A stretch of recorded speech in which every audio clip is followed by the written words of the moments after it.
Hello everyone. Now we are doing the activity on the list methods. So here we are doing about the methods. I will say the methods one by one and they will do the actions on this particular method. Length.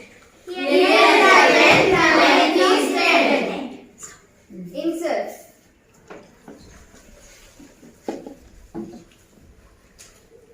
I have inserted in the index value of 5. Append.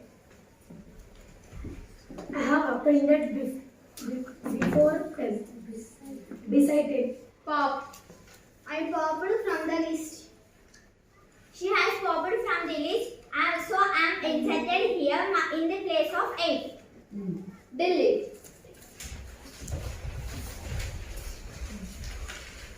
So this is the activity about the list methods. In this activity they have done the actions by the methods. Thank you.